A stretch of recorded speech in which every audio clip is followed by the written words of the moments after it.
What's going on, YouTube? We're back today with another video. I know it's been a couple weeks, but this test took a lot longer than what I expected it to. We'll get into that here in a little bit.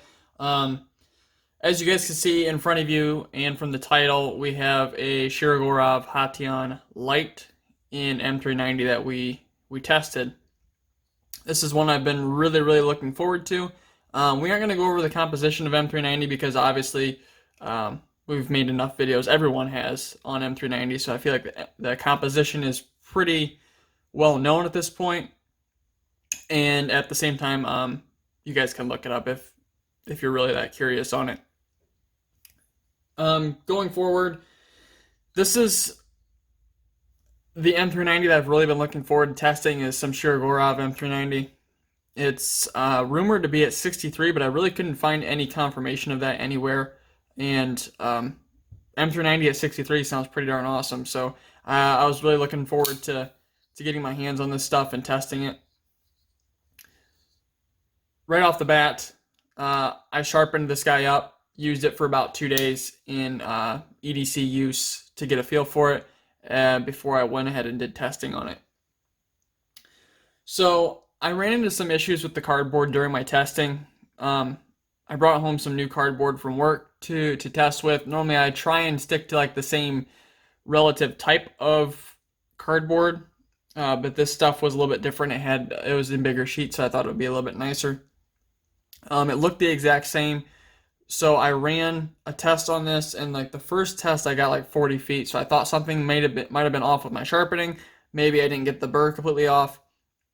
I had a foil edge or something on there that affected my edge holding, so I went ahead, resharpened it again, and tested it again and got something like 60 feet, which really sucks too. And at that point, I was like, something might be up with this cardboard. Let me test this knife that I have in S90V, and even that just did barely better than what this M390 did. So at that point, I realized it was probably something to do with my cardboard, and I decided to try and test it on my more normal cardboard. I did have some of my normal cardboard.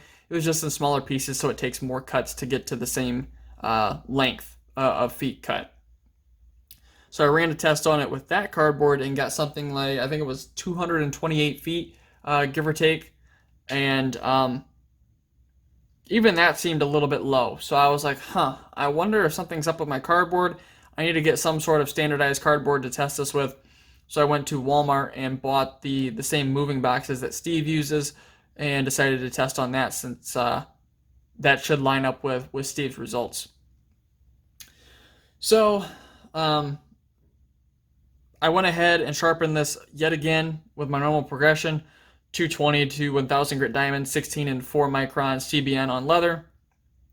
And I should mention that this knife itself is 15 thousandths behind the edge at 18 degrees per side. Very well executed blade, really good geometry, and it really does cut very nice, especially in everyday carry use, like when I was using it at work and stuff.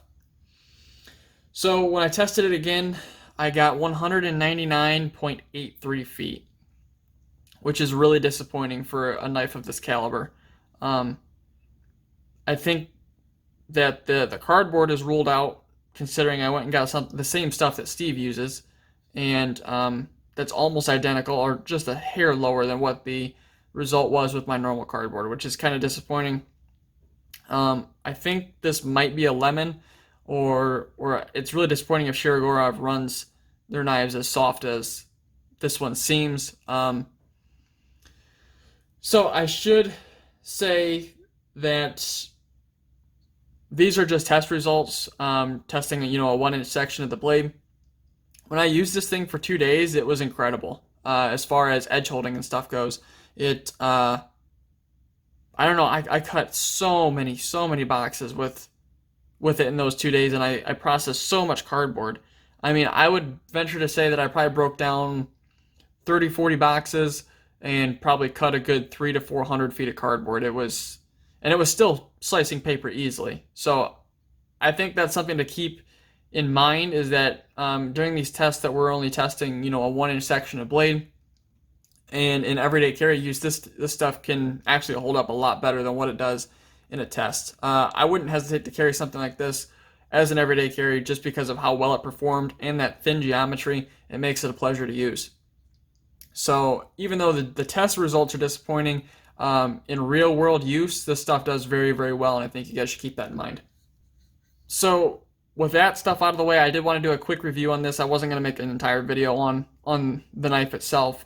This is on loan from a viewer, and I'm extremely grateful to have this knife in my possession. This is an absolutely fantastic knife. Probably one of the nicest knives I've handled. This is the Hosang Lite, and everything on this knife is just so well executed. The blade is, like I said, 15 thousandths behind the edge. Still has decent stock thickness. It's on the multi-row bearings. I don't know if you guys can see down inside of there, but everything is just milled out beautifully inside of there. This thing is stupid light. Like, for a titanium and carbon fiber folder, this thing is stupid light. I'm talking somewhere, I think it's just barely heavier than a bug out. The only thing I don't really enjoy about it is I don't like the way Shiro's plunge grinds are. I wish they had somewhat of a sharpening choil in there. It's kind of a pain. And with my Wicked Edge stones, I can't get all the way back there without tearing up the plunge. Everything on this knife is so well radiused off. I don't know if you guys can see that on the handle at all, but everything is chamfered. Just absolutely everything. It's so comfortable to use. The pocket clip is great. The milling on this thing is fantastic. The milling in the carbon fiber is just amazing. Just beautiful. And this is that red carbon fiber. Stuff looks really, really good. I think they do the red, they do blue, they do a couple other colors too, and it's just awesome. It has some texture to it still, but man, that is incredible.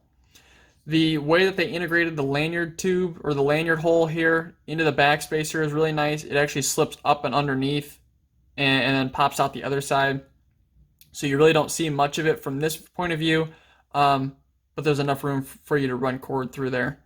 Like I said, the clip is awesome. It works well. Just a typical Shiro clip. Lockup seemed to be pretty good. It's actually a little bit deeper than Shiro normally is. You can push it just a little bit, but then it stops. I'm not too concerned with that. Centering was good, obviously. Action's good, obviously. Just kind of everything you'd expect from a Shiro. The fit and finish is phenomenal, and this is a knife that I definitely like to have in my collection someday. Some sort of a Shiro like this, and the Hosang Lite is awesome. I think Alex has made a video on this, calling it the perfect EDC, and I could definitely see that. The viewer who sent this in, this is his EDC, and I could definitely see why this would be, you know, the knife that you'd choose to carry. Beautiful knife. I want to thank the viewer that sent it in to me to test it and review it, obviously. That's awesome. I really, really appreciate it so much. I wish the test results were a little bit better, but like I said, using it as an everyday carry, you really wouldn't notice that. It kind of surprised me that it performed so poorly in the tests. So anyhow, guys, that's all I have for you for this video. So if you enjoyed it, make sure to drop a like down below. Subscribe to continue to see more content just like this video. And as always, guys, thanks so much for watching. Have a great day.